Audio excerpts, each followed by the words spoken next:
Praise the Lord. ஆதியாகமம் 4ஆம் அதிகாரம் 4ஆம் வசனத்தை பார்க்கும் பொழுது, ஆபேலையும் அவன் காணிக்கையையும் கர்த்தர் அங்கீகரித்தார் என்று சொல்லி நாம் பார்க்கிறோம்.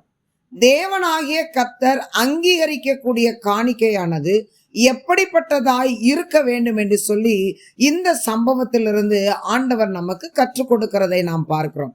காயினும் ஆபேலும் ஆண்டவருக்கு காணிக்கை செலுத்தும்படியாக அவர்கள் முன் வருகிறார்கள்.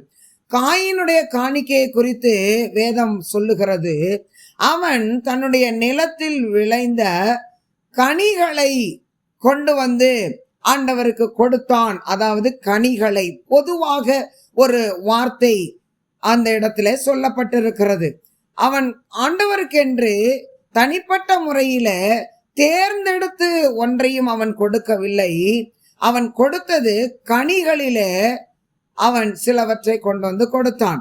அப்படியானால் அதில அடிப்பட்டவைகள் இருக்கும், அழுகி போனவைகள் இருக்கும், காய்ந்து போனவைகள் இருக்கும், பிரயோஜனம் இல்லாத கனிகளும் அதில இருக்கும். பிரியமானவர்களே, அப்படியே எல்லாவற்றையும் அவன் கொண்டு வந்து படைத்தான் என்று வேதத்திலே நாம் வாசிக்கிறோம். ஆனால் ஆபேலினுடைய காணிக்கையோ அவன் தேவனுக்கென்று தனிமையாய் பிரித்தெடுக்கிறதை, ஆராய்ந்து எடுக்கிறதை நாம் பார்க்கிறோம்.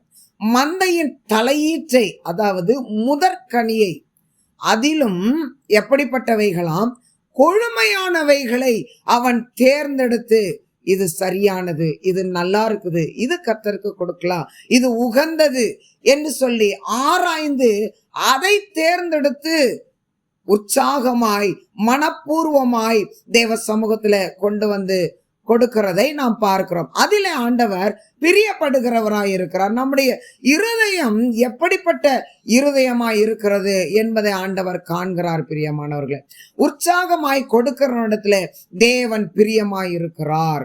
நம்முடைய பொருளாலும் விளைவின் முதற் பலனாலும் ஆண்டவராகிய கர்த்தரை கனம் பண்ண வேண்டும். பிரியமானவர்களே, நாம் எப்படிப்பட்ட இருதயத்தோடு கர்த்தருக்கு நாம் கொடுக்கிறவர்களாய் காணப்படுகிறோம்?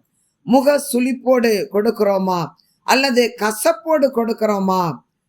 இதையெல்லாம் கொடுக்கணுமா அப்படிங்கிற ஒரு எண்ணத்தோடு நாம் கொடுக்கிறோமா? தேவனாகிய கர்த்தருக்கு கொடுப்பது மனப்பூர்வமான காணிக்கையாய், பிரித்தெடுக்கப்பட்டு ஆராய்ந்து தெரிந்து கொள்ளப்பட்ட காணிக்கையாய் இருக்க வேண்டும். பிரியமானவர்களே, ஆண்டவர் இவை எல்லாவற்றை பார்க்கிலும் நம்முடைய கீழ்ப்படிதலை அவர் மிகவும் விரும்புகிறவராயிருக்கிறார். பலியை அல்ல, கீழ்ப்படிதலே அவருக்கு உகந்தது என்று வேதவசனம் தெளிவாய் சொல்லுகிறார். ஆனபடியினால கர்த்தருடைய வார்த்தைக்கும் வசனத்துக்கும் கீழ்ப்படிவோம்.